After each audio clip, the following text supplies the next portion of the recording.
बचा नहीं बचा, मुझे कोई गम नहीं इस बात का। और ढांचे के टूटने का न मुझे कोई खेद है, न कोई पश्चाताप है, न कोई प्रायश्चित है। उसके गिरने पर मैंने न तब कोई अफसोस जाहिर किया था, न आज कोई अफसोस जाहिर करता हूँ। न तब जो हो गया था उसकी जिम्मेदारी अपने ऊपर ली थी, इस्तीफा दे दिया।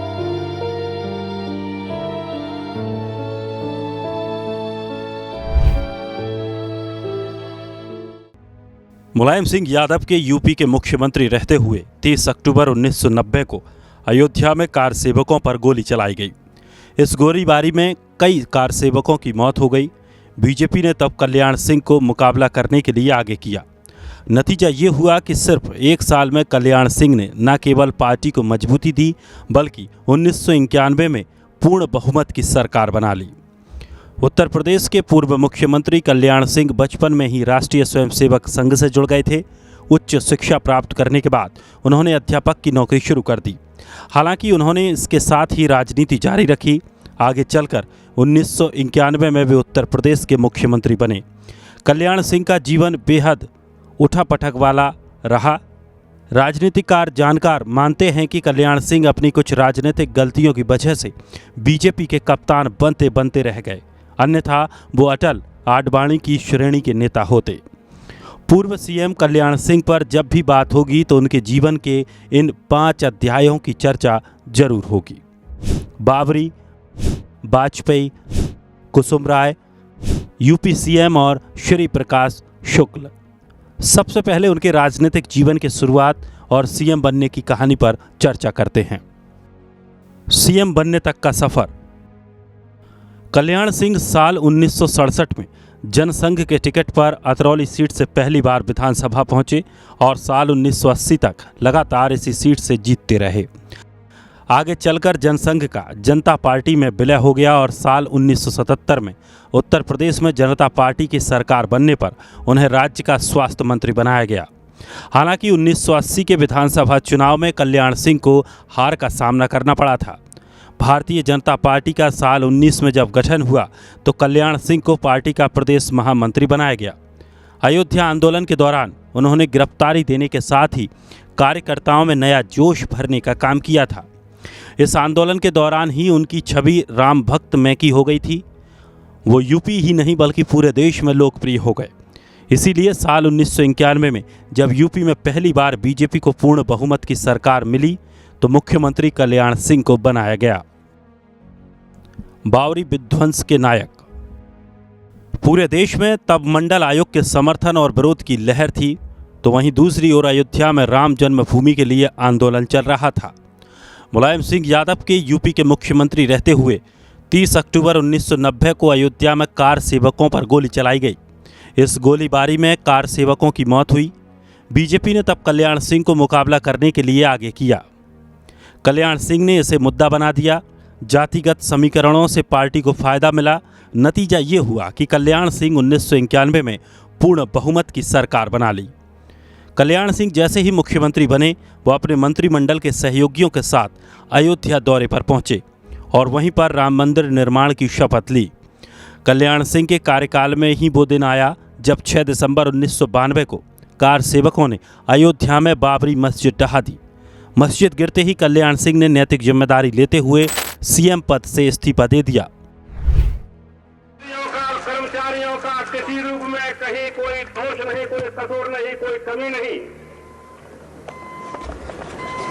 सारी जिम्मेदारी मैं अपने ऊपर लेता हूं, स्वीकार करता हूं। इस्तीफा देने के बाद वो मीडिया से बातचीत में कल्याण सिंह ने कहा, बाबरी मस्जिद विध्वंस भगवान की मर्जी थी, मुझे इसका कोई अफसोस नहीं है, कोई दुख नहीं है, कोई पछतावा नहीं है। ये सरकार राम मंदिर के नाम पर बनी थी और उसका मकसद पूरा हुआ। ऐसे में सरकार राम मंदिर के नाम पर कुर्बान। राम मंदिर के लिए एक क्या सैकड़ों सत्ता को ठोकर मार सकता हूँ। केंद्र सरकार कभी भी मुझे गिरफ्तार करवा सकती है, क्योंकि मैं ही हूँ जिसने अपनी पार्टी के बड़े उद्देश्य को पूरा किया है। अरे एक क्या, अगर 10 बार सरकारें कुर्बान करनी पड़ेगी तो हम तैयार। अटल बिहारी वाजपेयी के साथ तकरार। कल्याण सिंह और अटल बिहारी वाजपेयी दोनों ही नेताओं ने आरएसएस से निकलकर जनसंघ से होते हुए बीजेपी का गठन किया और पार्टी को सत्ता तक पहुंचाने में भूमिका अदा की। हालांकि इसी के साथ कल्याण सिंह और वाजपेयी के बीच राजनीतिक खींचतान और मनमुटाव जैसी खबरें आती रहीं। अटल बिहारी वाजपेयी और कल्याण सिंह ने एक ही दौर में सियासत में कदम रखा और एक ही राजनीतिक विचारधारा के साथ आगे बढ़े। कभी बनिया और ब्राह्मण पार्टी कही जाने वाली बीजेपी को पिछड़ों के बीच मजबूत करने में कल्याण सिंह ने अहम भूमिका अदा की। एक समय में उन्हें वाजपेयी के विकल्प के तौर पर भी देखा जाने लगा था, लेकिन कल्याण सिंह धैर्य से काम नहीं ले सके। कल्याण सिंह कहा करते थे कि मेरे जीवन की सबसे बड़ी भूल थी जब मैंने मुख्यमंत्री पद से इस्तीफा देने की बात को स्वीकार कर लिया। अगर मैं इस्तीफा के लिए तैयार नहीं होता तो अटल बिहारी वाजपेयी मुझे हटा नहीं सकते थे। इसी दर्द में बाद में कल्याण सिंह ने बीजेपी को भी अलविदा कह दिया था। कल्याण सिंह और अटल बिहारी वाजपेयी के बीच सियासी रस्साकसी की बुनियाद 1997 के समय पड़ी। 1996 के विधानसभा चुनाव में बीजेपी सबसे बड़ी पार्टी बनकर उभरी, लेकिन प्रदेश में किसी भी पार्टी को बहुमत नहीं मिला। इसके चलते यूपी में राष्ट्रपति शासन लगा दिया गया। लेकिन 4 महीने बाद 1997 में बसपा और बीजेपी के बीच सरकार बनाने के लिए 6 महीने के मुख्यमंत्री का फॉर्मूला तय हुआ। अटल बिहारी वाजपेयी 1998 में प्रधानमंत्री बने, लेकिन कल्याण सिंह के साथ पहले जैसे रिश्ते नहीं रहे। 13 महीने बाद अटल की सरकार एक वोट से गिर गई थी। काशीराम ने वाजपेयी के सदन में समर्थन देने का वायदा किया था, लेकिन कल्याण सिंह के प्रकरण के चलते बसपा सदन से वॉकआउट कर गई। इसके बाद जब साल 1999 में मध्यावधि लोकसभा चुनाव हो रहे थे, तब कुछ ऐसे बयान सामने आए जिससे दोनों नेताओं के बीच की दूरी का अंदाजा लगाया गया। साल 1999 के लोकसभा चुनाव के दौरान यूपी के मुख्यमंत्री कल्याण सिंह थे और लखनऊ में प्रेस कॉन्फ्रेंस में उनसे एक सवाल हुआ था कि आपको पक्का भरोसा है कि अटल बिहारी वाजपेयी दोबारा प्रधानमंत्री बन पाएंगे। इस पर कल्याण सिंह ने कहा कि मैं भी चाहता हूं कि वो प्रधानमंत्री बने, लेकिन पीएम बनने के लिए पहले सांसद भी बनना पड़ता है। कल्याण सिंह ने अटल बिहारी वाजपेयी को साजिशकर्ता और ब्राह्मणवादी मानसिकता से ग्रस्त व्यक्ति बता दिया था। इतना ही नहीं, ये भी कहा कि अटल बिहारी को एक पिछड़े वर्ग से आने वाला व्यक्ति मुख्यमंत्री के रूप में सहन नहीं हो रहा है। अटल जी ने अपनी कुर्सी बचाने के लिए राम मंदिर मुद्दे को तिलांजलि दी है। वो बीजेपी को खत्म करने को उतारू हैं। वाजपेयी के खिलाफ मोर्चा खोलने के चलते कल्याण सिंह को बीजेपी शीर्ष नेतृत्व ने पार्टी से निष्कासित कर कारण बताओ नोटिस जारी कर दिया। इसके बाद कल्याण सिंह ने बीजेपी के खिलाफ बयानबाजी बंद नहीं की। बीजेपी के तत्कालीन अध्यक्ष कुशाभाऊ ठाकरे ने कल्याण सिंह को 6 साल के लिए बीजेपी से बाहर कर दिया। इसके बाद कल्याण सिंह ने अपने समर्थकों के साथ मिलकर राष्ट्रीय क्रांति पार्टी का गठन किया। साल 2002 के विधानसभा चुनाव में 4 सीटें आईं। इसके बाद मुलायम सिंह की सरकार में शामिल हो गए, लेकिन 2004 में वाजपेयी उन्हें दोबारा बीजेपी में ले आए। 2007 में बीजेपी ने उन्हें सीएम का चेहरा बनाया, लेकिन ना तो अब पहले की तरह उनका सियासी असर रहा और ना ही तेवर। ऐसे में बीजेपी को करारी मात खानी पड़ी। इसके बाद कल्याण सिंह का बीजेपी से मोह भंग हो गया और 2009 में उन्होंने पार्टी छोड़ दी। बीजेपी छोड़ने के बाद कल्याण सिंह ने सपा के साथ हाथ मिला लिया।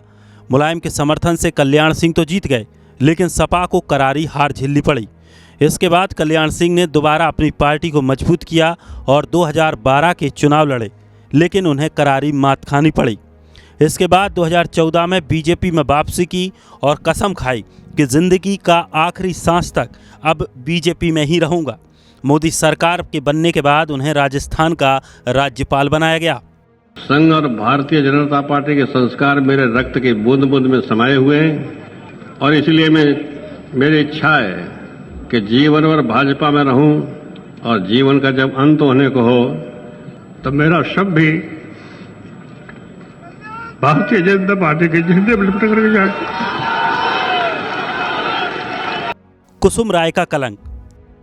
कल्याण सिंह के राजनीतिक ढलान की वजह उनकी पार्टी की एक नेता कुसुम राय थीं, जो समाजवादी पार्टी और राष्ट्रीय क्रांति पार्टी की मिलीजुली सरकार में कैबिनेट मंत्री थीं। दरअसल एनडीए के दम पर अटल बिहारी वाजपेयी 10 अक्टूबर 1999 को प्रधानमंत्री बनने में कामयाब रहे। इसी के बाद बीजेपी में कल्याण सिंह को हटाने के लिए मांग उठने लगी। यूपी में वाजपेयी के करीबी नेता खुलकर कल्याण सिंह के खिलाफ एकजुट हो गए। कल्याण सिंह और वाजपेयी के बीच कड़वाहट जग जाहिर हो गई थी। कल्याण सिंह को लग रहा था कि उन्हें पद से हटाने का मोर्चा जिन नेताओं ने खोल रखा है, उन्हें वाजपेयी शह दे रहे हैं। कल्याण सिंह के खिलाफ बीजेपी नेताओं के एकजुट होने की वजह थी कुसुम राय। लखनऊ से पार्षद रहते हुए कुसुम राय कल्याण सिंह की सरकार में काफ़ी पावरफुल मानी जाती थी और तमाम सियासी फैसलों में दखल दिया करती थीं। इसी के चलते पार्टी के तमाम नेता नाराज थे, लेकिन कल्याण सिंह ने किसी की भी परवाह नहीं की।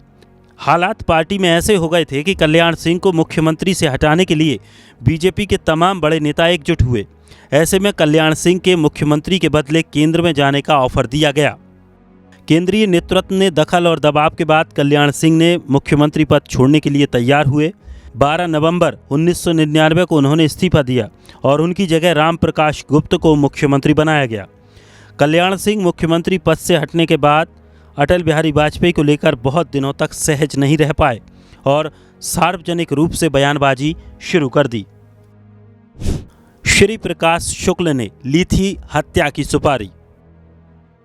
श्री प्रकाश शुक्ल उस जमाने में यूपी और बिहार में आतंक का पर्याय बन चुका था। कहा जाता है कि उसने तत्कालीन मुख्यमंत्री कल्याण सिंह को मारने की सुपारी ली थी। 25 साल के इस युवा बदमाश से निपटने के लिए एसटीएफ स्पेशल टास्क फोर्स का गठन करना पड़ा था। सितंबर 1998 में एसटीएफ ने इस डॉन को मुठभेड़ में मार गिराया।